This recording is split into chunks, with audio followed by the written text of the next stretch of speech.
The office was silent after midnight, but somewhere in the stillness, a soft humming could be heard echoing through the marble hallway.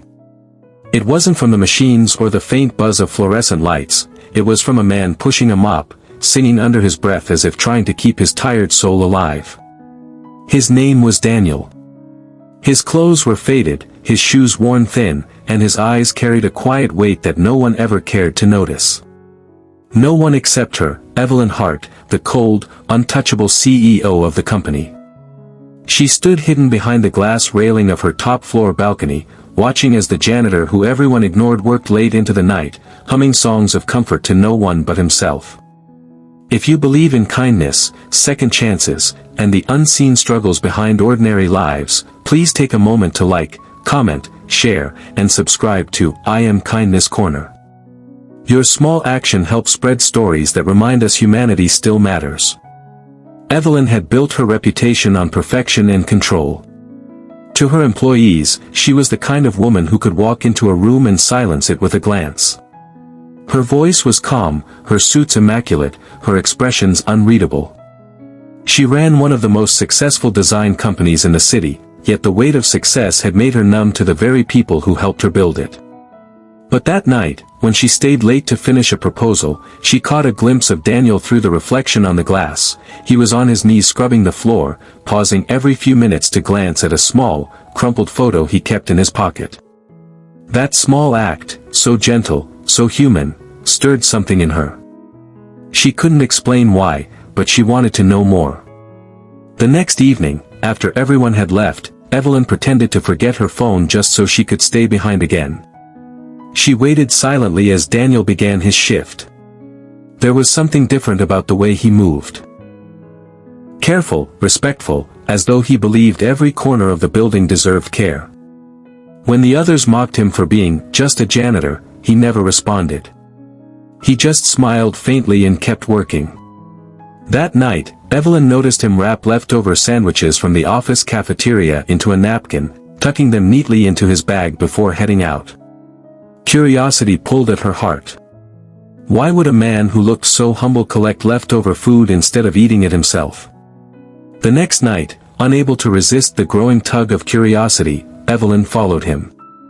She left her luxury car in the basement and quietly trailed behind him in the soft glow of the streetlights.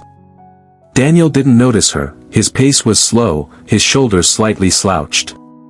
He walked miles through quiet streets, past neighborhoods she had never entered before, until he reached a small, run-down building at the edge of the city. The paint was peeling, windows cracked, and a flickering light bulb hung above the door. She watched from across the street as he unlocked the door and entered.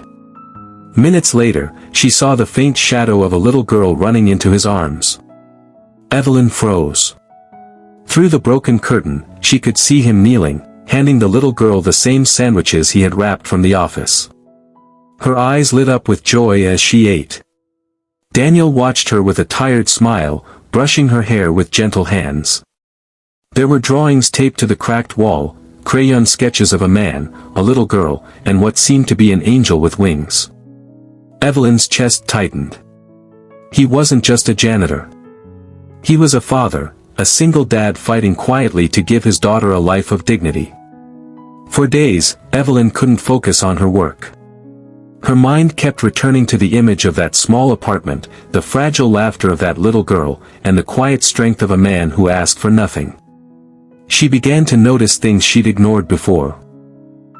How Daniel always volunteered to clean up after others, how he never complained, how he always greeted her with the same respect as if she were no different from anyone else. And she began to feel something she hadn't felt in years, guilt. Because in her quest for success, she had forgotten what compassion looked like.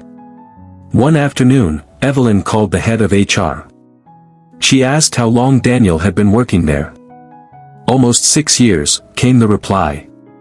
"Single parent. Never asked for a raise, though his performance is spotless."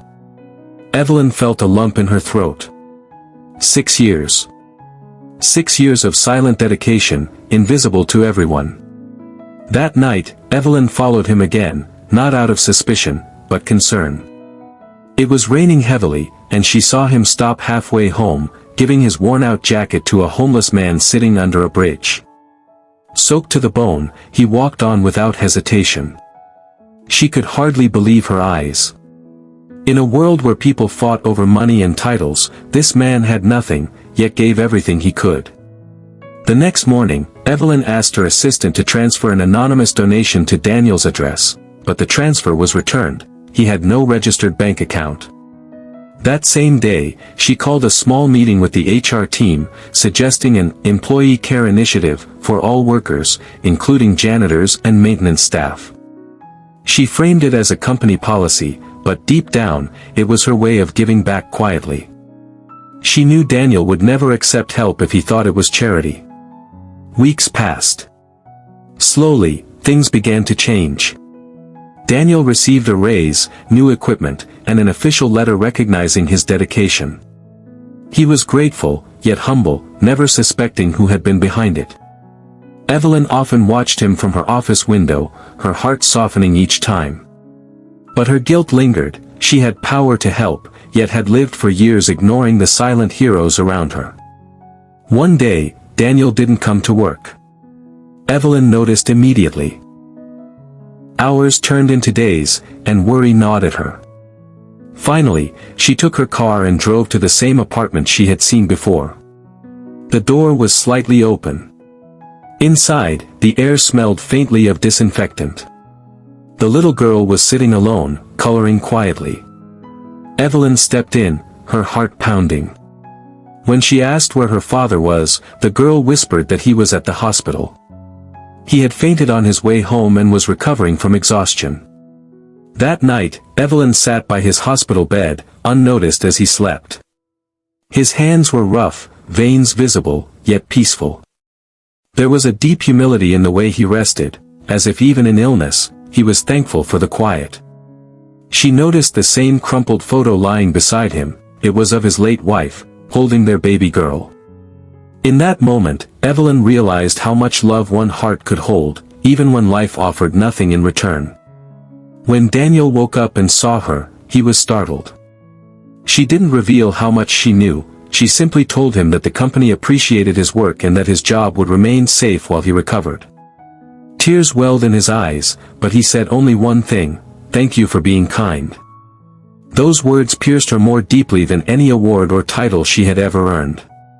Days later, Evelyn arranged for Daniel and his daughter to move into a small, company-owned apartment closer to work. She told him it was part of a new staff program, so he wouldn't feel singled out. She also made sure his daughter got a scholarship at a nearby school. For the first time in years, Evelyn felt peace, not the kind built on success or status, but the kind born from humanity. From that day onward, Evelyn began visiting the cleaning staff during their breaks, bringing coffee, sharing laughter, listening to their stories. Her employees noticed the change.